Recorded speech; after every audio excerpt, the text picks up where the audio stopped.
এখন বলে তুমি চলে যাচ্ছ কোথায়? বললেন যেখান থেকে এসেছি সেখানেই আমি যাচ্ছি, কিন্তু দেখো তোমার পিতা মাতা আজকে দোলায় গড়াগড়ি করছেন। তাকিয়ে দেখো, যারা বিষ দিল কপট করিয়ে, তারা আজকে লাগিল ক্রন্ধন করিতে। আজকে যারা বিষ দিয়েছে তারাও কান্না করতে শুরু করে দিয়েছে। এখন কে কারে ধরবে? এই মতো অবস্থায় আজকে দেবশিপা তার অঙ্গিরা ঋষি বললেন, মহারাজ ওই দেখেন পুত্র তো কথা বলছে। তখন বলছে, দেখো তোমার পিতা মাতার দিকে একবার তাকিয়ে দেখো, তাদেরকে ছেড়ে তুমি চলে যাচ্ছ, এটা কিন্তু ঠিক না। যখন এই কথা বললেন মৃতপুত্র তখন বলছে, মৃতপুত্র কহে, নিবন্ধ তাহা নিবন্ধ খণ্ডন করা শক্তিও কাহার। বিধাতা যেদিন আমাকে এই রাজার ঘরে রেখেছেন সেই কদিন আমি ছিলাম। নিবন্ধ গুছি লইবে কহিতে না পারি, হেন কৃপা করো যেন তোমাদের দুইজনকে না পাশ হই। আজকে আমার সৌভাগ্য যে তোমাদের মতো দুইজন বৈষ্ণব আজকে আমি পেয়েছি। এই অন্তিম সময় যদি মা সামনে সাধু থাকে, গুরুদেব থাকেন, বৈষ্ণব থাকেন, তাহলে সেই সময় কৃষ্ণ নাম হৃদয় উদয় হয়। এই জন্যই মহাজন বললেন, আমি যেদিন যাত্রা করে যাব ওই পথে, কৃপা করে সেই দিন তুমি সামনে থাকিবে। এই নিবেদন করি আমি হে কমলাক্ষী, এই নিবেদন করি আমি হে কমলাক্ষী। দিনে থাকিতে দিনে কথা বলে রাখি, আমার দীন বন্ধু রে,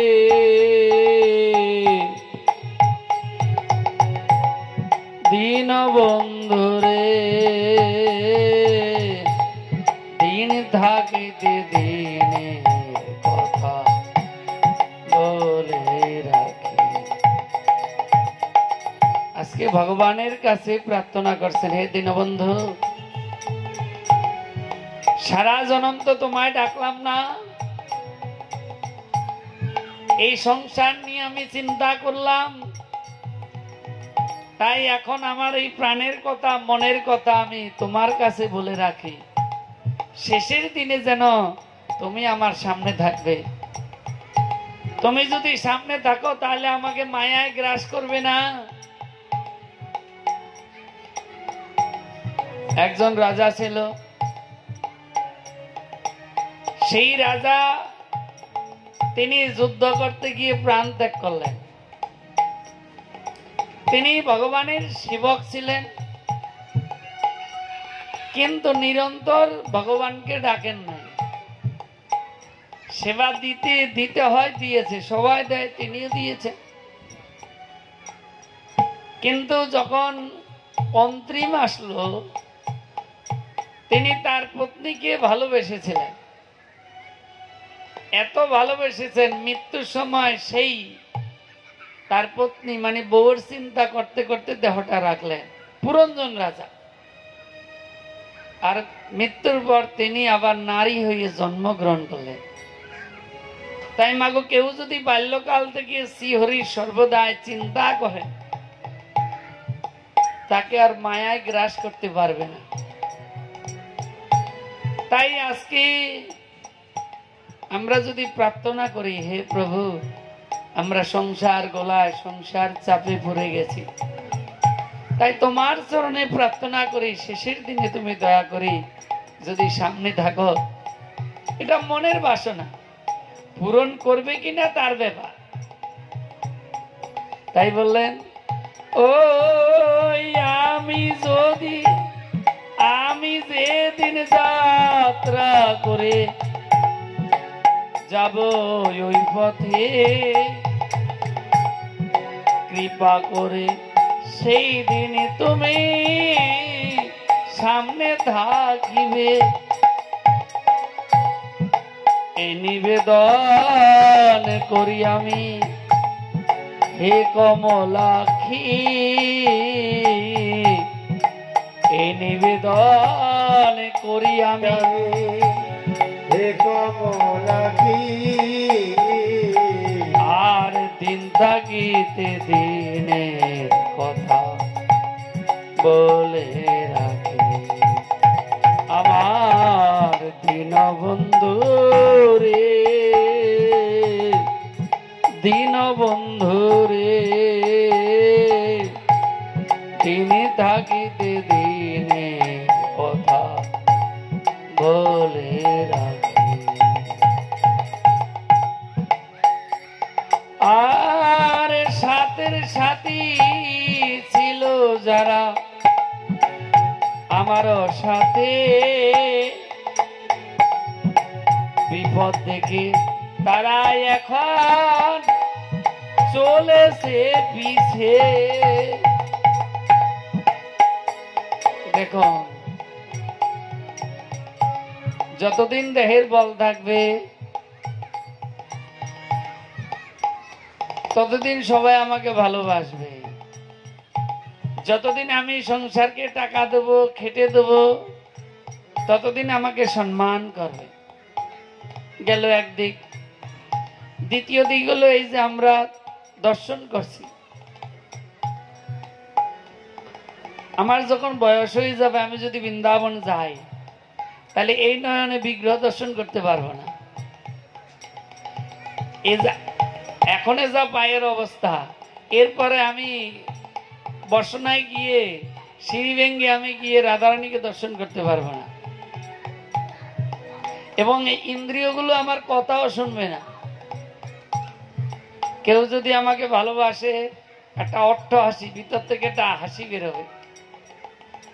কেউ যদি আমার বিরুদ্ধে কথা বলবে, রাগ হবে। তাই বলেন, সাথের সাথী ছিল যারা আমার সাথে,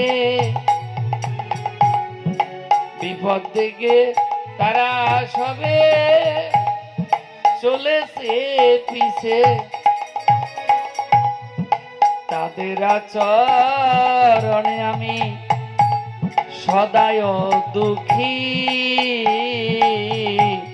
তাদের আচরণে আমি সদায় দুঃখী। আর তাদের আচরণে আমি সদায় দুঃখী। তাদের আচরণে আমি সদায় দুঃখী। ওই যে দিনে থাকিতে দিনের কথা বলে রাখি, আমার দীনবন্ধু রে,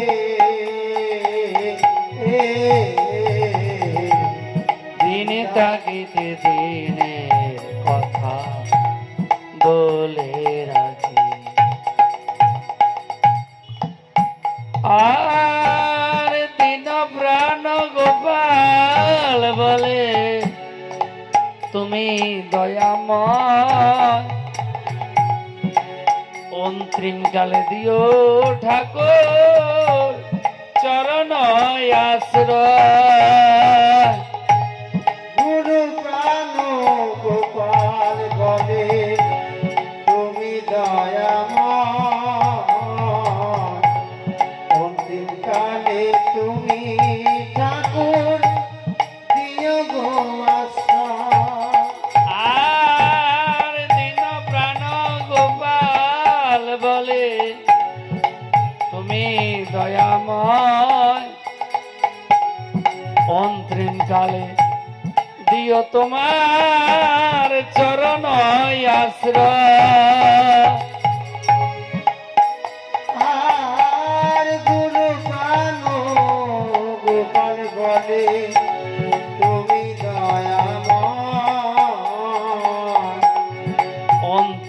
চিরকালে দিও তোমার চরণ আশ্রয়, যেন তোমার নাম গাইতে গাইতে আমি যেতে পারি,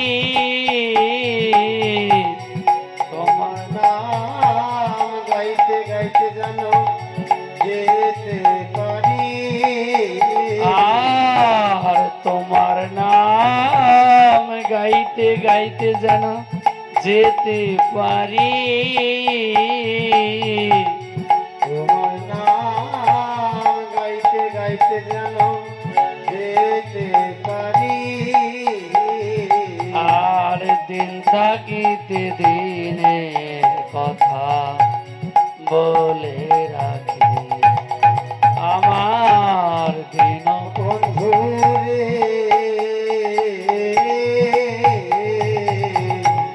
দিন থাকিতে দিনের কথা বলে রাখি।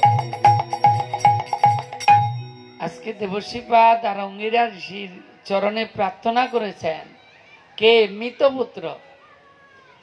মৃতপুত্র বললেন, প্রভু নিবৃন্দ গুছিলেবে কহিতে না পারি, হেন কৃপা করো যেন যেন তোমাদের দুইজনকে না পাশরি। আজকে আমার সৌভাগ্য, আজকে অন্তিম সময়ে তোমরা দুইজন সাধু আমার কাছে এসেছ, তাই তোমাদের মুখেই হরির নাম শ্রবণ করতে করতে আজকে আমি চলে যাচ্ছি। বলে তুমি তো চলে যাচ্ছ, ওই যে দেখো তোমার যে পিতা মাতা আছে তাদের দিকে তাকিয়ে দেখো। তখন বললেন, আপনাদের কৃপায় আমি যে 84 লক্ষ জনি ভ্রমণ করে এই দেহটা পেয়েছি, ওই সব জন্মের পিতা মাতা আমার সামনে এসে উপস্থিত হলেন। এটা আপনাদের কৃপা। কোন জন্মের কে পিতা মাতা আমি বুঝতে পারছি না। কে বা পিতা, কে বা মাতা, কে বা তার নন্দন, আপন আপন কর্মফল কর হে গুঞ্জন। কে মা, কে বাবা, কে ভাই, কে বন্ধু, এটা তো দুদিনের জন্য। সংসার অনিত্য দেখো ভাবিয়া, 2 দিনের তরে আসার যাওয়া। যেমন নাট্য মঞ্চে নাটক করে পিতা মাতা পুত্র বলে, মঞ্চে থেকে নেমে গেলে কেউ তো কারণ। নাটকের মঞ্চে মা বাবা অভিনয় হয়, মঞ্চ থেকে নেমে গেলে যে যার বাড়িতে চলে যায়, মা বাবা আর থাকে না। তাই আজকে চিত্রকেতু তিনি দেখছেন আমার পিতা, আজকে আমাকে চিনেন না। আর চিত্রকেতুর সন্তান তিনি কি করলেন? দেবশ্রীপাদ আর অঙ্গিরা ঋষির চরণে প্রণাম করে এই দেহটা ছেড়ে দিয়ে এবার দিব্য দেহ ধারণ করলেন। আত্মা দিব্য দেহ ধারণ করলো, রথ আসলো, সবাই দর্শন করেছেন ওইখানে, ওই রথে আজকে চলে গেল। আজকে দেবশ্রীপাদ অঙ্গিরা ঋষি বললেন, মহারাজ বলুন আপনার বাসনা কি? বলে, আপনাদের কৃপায় আমার বাসনা পূরণ হয়ে গেল। আমার এখন কর্তব্যটা কি আপনি বলুন। আমি এখন কি করতে পারি? চলো চলো নয়ন, আমি কি করতে পারি? মহান্তের স্বভাব হয় তারিতে পামর, নিজ কার্যে নাহি যায় কাহার ঘর। সাধু আমাদেরকে উদ্ধার করবার জন্য তারা এই পৃথিবীতে ভ্রমণ করছেন। মহাপ্রভু বললেন যে পৃথিবীতে যত আছে নগরাদি গ্রাম, সর্বত্রই প্রচার করো মোর নাম। এই পৃথিবীতে যত গ্রাম আছে সর্বত্র এই কৃষ্ণ নাম প্রচার করো।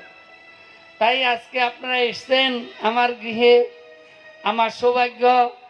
আজকে আমার মনের বাসনা পূরণ করছেন। আমার একটা পুত্রের জন্য বাসনা ছিল, আপনারা অনেক আমাকে উপদেশ দিলেন, কিন্তু কোনো উপদেশ আমি শুনি নাই। আজকে পুত্রের জন্য আমি দুলায় গড়াগড়ি দিচ্ছি। আমি ভাবছি পুত্র এলে মনে আনন্দ হবে, কিন্তু পুত্রের জন্য আমি যতটাই আশা করছি তার চেয়ে আমার 4 গুণ দুঃখ হলো। তাই বলুন আমি এখন কি করতে পারি? শোনো শোনো নয়নে হাসি মাখা বদনে ছলো ছলো নয়নে হাসি মাখা বদনে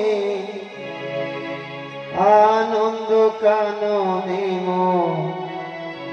ঘোরয়নিবা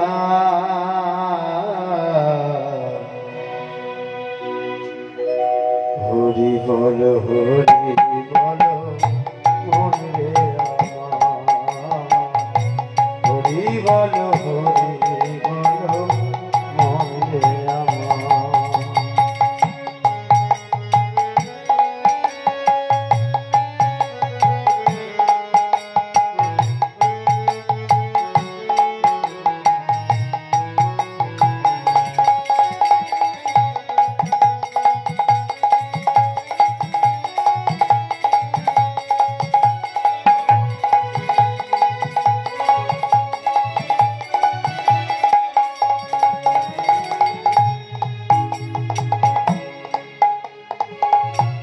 গতি নাই গতি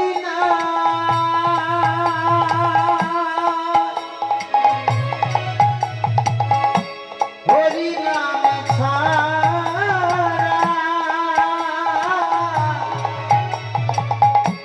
কণ্ঠ ভরিয়া গাও তুমি ওই আত্মহারা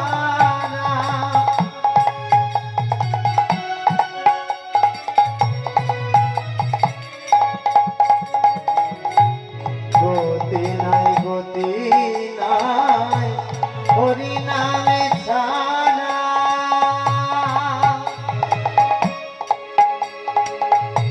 কণ্ঠ ভরিয়া গাও তুমি হয়ে আত্মহারা ওই দেখো শ্মশানে কি বানিসি দিনে ওই দেখো শ্মশানে কি বানিসি দিনে আরে আজ দেবশিবাদ বলেন মহারাজ, আপনি আমাদের চেয়ে ভালো জানেন।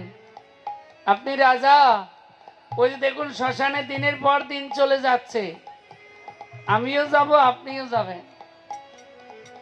আপনাকে অনেকবার আমরা বুঝালাম যে আপনি পুত্রীর জন্য যে আপনি যেভাবে আমাদের কাছে নিবেদন করছেন, আমাদের খুব খারাপ লাগছে যে পুত্রই আপনাকে দুঃখ দিবে, কিন্তু আপনি তখন সেটা বুঝতে চাননি। তাই দেখুন, এই হরির নাম যদি আপনি প্রাণ ভরে করুন, এই হরির নাম প্রাণ ভরে করলে আর কোনো কিছু আর স্থান পাবে না। যতক্ষণ পর্যন্ত হরির চরণে মন প্রাণ দেহ জীবন জৈবন না দেওয়া যাবে ততক্ষণ পর্যন্তই সমস্যা। আর হরির চরণে যখন মনটা চলে যাবে তখন সবগুলো ছাই মনে হবে। তাই বললেন গতি নাই হরি নামে ছাড়া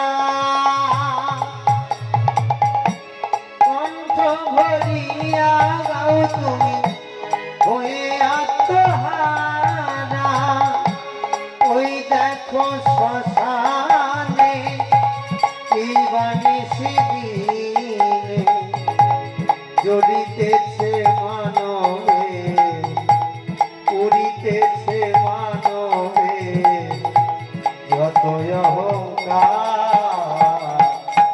হরি বল হরি বল মন রে আমার হরি বল হরি বল মন রে আমার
যে চিত্রকেতু রাজার দেবশ্রীপাদ বললেন, মহারাজ, যে আনন্দ কাননে মন ঘোর অবিরাম, তুমি বৃথা এইসব চিন্তা করছো। তুমি এই পৃথিবীতে কিছু নিয়ে আসো নাই, আর কিছু নিয়ে যাবেও না। আজকে সেই দেবশ্রীপাদের আর অঙ্গিরা ঋষির উপদেশ পেয়ে রাজা বনে গিয়ে শ্রীহরির আরাধনা করে ভগবানকে লাভ করলেন। রাজা পরীক্ষিত প্রশ্ন করল, প্রভু, যারা হরির নাম করে তাদের উপর কোনো অত্যাচার হয়, তাদের কি কোনো পরীক্ষা হয়? বললেন, শোনো, স্বর্গে ছিল জয় আর বিজয়, বৈকুণ্ঠে ছিল জয় আর বিজয়। সেই বৈকুণ্ঠে তারা দাঁড়িয়ে ছিলেন, তারা ভগবানের সেবায় ছিলেন, ভগবানের আজ্ঞা সর্বদাই পালন করতেন। একদিন ব্রহ্মার 4 পুত্র তারা এই সশরীরে নারায়ণকে দর্শন করতে গেলেন। এখন নারায়ণকে দর্শন করতে গিয়ে যখন বৈকুণ্ঠের দ্বারে প্রবেশ করবেন, অমনি সেই জয় আর বিজয় দ্বারে তারা বাধা দিলেন, শোনো, বিবস্ত অবস্থায় তোমরা আসিলা এখানে, এক্ষণে পাঠাবো যমের ভবনে। তোমরা বস্ত্রহীন অবস্থায় এই স্থানে এসেছো, তোমাদেরকে জমালয়ে পাঠিয়ে দেব। ব্রহ্মার 4 পুত্র চিন্তা করলেন, অসুরের মতো তোরা কর্ম করছিস। এই যে বৈকুণ্ঠে আসে কারা? ভক্তরা, যার মধ্যে কোনো কামনা বাসনা নাই, যার মধ্যে সর্বদাই ভগবানের চরণ দর্শন করবে, তারাই আসেন কোথায়? এই বৈকুণ্ঠে। আজকে তোরা বাধা দিলি, আমরা ভগবানের দর্শন করব বলে এসেছি বড় আশা নিয়ে, তা ভগবানের দর্শনে বাধা দেয় কে? অসুররা। তাই আমি অভিশাপ দিলাম, মর্তধামে গিয়ে অসুর কুলে জন্মগ্রহণ করো। যখন এই অভিশাপ দিল, তখন এই ব্রহ্মার সেই 4 পুত্রের চরণে প্রার্থনা করলেন, মর্তধামে যেতে চাই না আমাদের মন, উপায় কি করিব বল হয় এখন। মর্তধামে মৃত্যু হয়, মর্তধামে রোগ শোক তাপ জ্বালা হিংসা বিদ্বেষ নিয়ে হয় মর্তধাম। তাই যারা সাধু তারা বেশি দিন এই মর্তধামে থাকতে চান না। আজকে আমরা অপরাধ করেছি, সেই অপরাধের ফলে আজকে তোমরা আমাকে মর্তধামে স্থান দিলে। তাই তোমাদের কাছে প্রার্থনা করছি, কবে আবার, কোন দিনে, কবে আমরা আবার এই ভগবানের ধামে আসতে পারবো। একথা শুনে সাধুর দয়া হলো। সাধুর রাগ আছে, কিরকম? জলের মধ্যে যেমনি দাগ কাটা হয়, নিমিষের মধ্যে দাগটা মিশে যায়, তেমনি রাগ হতেই পারে, কিন্তু সেটা থাকবে না। কৃষ্ণ ভক্ত নিষ্কাম, অতএব শান্ত। তাই সাধুর রাগ আসতে পারে আমাদের মঙ্গলের জন্য। পিতামাতা যেমনি সন্তানকে শাসন করেন, সেরকম সাধু আমাদেরকে শাসন করেন। যেখানে শাসন সেইখানে ভজন, শাসন নাই ভজনও নাই। তাই আজকে সাধু তারা বললেন, শোনো, আজকে আমরা এসেছি কেন? ভগবানকে দর্শন করব বলে, দ্বিতীয় কোনো উদ্দেশ্য নেই। কিন্তু তোমরা বাধা দিলে, তাই বাধা দেয় কারা? অসুররা। এজন্য আমরা অভিশাপ দিলাম যে মর্তধামে গিয়ে জন্মগ্রহণ করো। তা যদি 3 জন্মে ভগবানকে পাবে, ভগবানের ধামে আসবে, তাহলে শত্রু রূপে জন্মগ্রহণ করতে হবে 3 বার মর্তধামে। আর যদি বন্ধু রূপে চাও এই আবার ফিরে আসতে বৈকুণ্ঠে, তাহলে 7 জন্মে জয় আর বিজয় করিল প্রার্থনা। 3 জন্মে আমরা পেতে চাই, আর বেশি ঘুরব না। আমরা 3 জন্মে ভগবানকে লাভ করতে চাই, আমরা 3 জন্মে আমরা পরে বৈকুণ্ঠে আসতে চাই, আমরা বেশি ঘুরতে চাই না। জয় বিজয় আজকে কথা শুনে বললেন, যাও আমরা ভগবানের কাছে প্রার্থনা করি, ভগবান যেন কৃপা করে তোমাদেরকে 3 জন্ম পরে এই বৈকুণ্ঠ ধাম প্রাপ্ত হয়, সেই ভগবানের কাছে আমরা প্রার্থনা করছি। আজকে সেই জয় আর বিজয়, তারা মত্তদামে হিরণ্যকশিপু আর হিরণ্যক্ষ রূপে জন্মগ্রহণ করলেন। আজকে আস্তে আস্তে বড় হলেন। হিরণ্যক্ষ তিনি তপস্যায় চলে গেলেন ব্রহ্মার তপস্যা করে ব্রহ্মাকে সন্তুষ্ট করে ব্রহ্মার কাছে বর প্রার্থনা করলেন, হে প্রভু আমাকে অমর বর দাও। ব্রহ্মা তখন বললেন, দেখো অমর বর নাই, অমর বর ছাড়া অন্য যা চাইবে তাই পাবে। বলেন আমি আর কোনো বর চাই না, যদি বর দিতে হয় তাহলে অমর বর দাও। ব্রহ্মা বললেন অমর বাদ দি যা চাইবে তাই পাবে। তখন বলল, তোমার সৃষ্টির কোন জীব যেন আমাকে না মারতে পারে। ব্রহ্মা বললেন তথাস্তু। এই বর পেয়ে কি করলেন, আজকে স্বর্গে আক্রমণ করলেন। দেবতারা ভয়ে সব পালিয়ে গেল। ব্রহ্মা বর দিয়েছেন, আর এই দেবতাদেরকে সৃষ্টি করেছেন ব্রহ্মা। এখন হিরণ্যক্ষের মনের মধ্যে একটা বাসনা, কি আমার মতো যুদ্ধ আমি পাচ্ছি না, কোথায় গিয়ে একটু যুদ্ধ করব। খেলোয়াড়ের বাসনা, যদি একটু ঠিক মতো খেলতে পারে তাহলে তার স্বাদ মিঠে, যার যেই বাসনা। এখন গদা কাঁধে নিয়ে খালি ঘুরছে। ঘুরতে ঘুরতে দেবশ্রীপাদের সাথে দেখা। দেবশ্রীপাদ তখন বললেন, হে ভগবান আপনি কোথায় যাচ্ছেন, কাকে খুঁজছেন? বলে একটু আমার বাসনা। কি? আমার বাসনা হলো যে আমি যুদ্ধ করব, আমার সমান যোদ্ধা নেই, তাই কোথায় গেলে আমার সমান যুদ্ধ পাবো? বলে আপনার ভয়ে সব করিল পলায়ন। পাতালে তারা আছে বীর অনেক, এখন অনেক বীর আছে পাতালে। আপনি এক কাজ করুন, এই ধরতী মাতাকে পাতালে নিয়ে যান, নিয়ে গেলে সেখানে দেখবেন অনেক বীর আছে। তারা ওই ধরতী মাতাকে যখন পাতালে নিয়ে যাবেন, রাগে আপনার সাথে যুদ্ধ করবে। দেবশ্রীপাদ এই বুদ্ধি দিলেন। আজকে এই বসুমতীকে পাতালে নিয়ে গেলেন। এখন ভগবান দেবতারা সবাই চলে গেল ক্ষীরসাগরে, গিয়ে নারায়ণের কাছে প্রার্থনা করলেন, হে প্রভু তুমি কৃপা করে উদ্ধার করো। ওই যে এক অসুর জন্মগ্রহণ করেছে হিরণ্যক্ষ, সে এমন দৈত্য, তাকে দেখলে ভয় লাগে। আর ব্রহ্মা তাকে আশীর্বাদ করেছেন যে তার সৃষ্টির কোনো জীব মারতে পারবে না, তাইলে আমরা তো সব তার হাতে এখন মরণ হবে। নারায়ণ বলছে,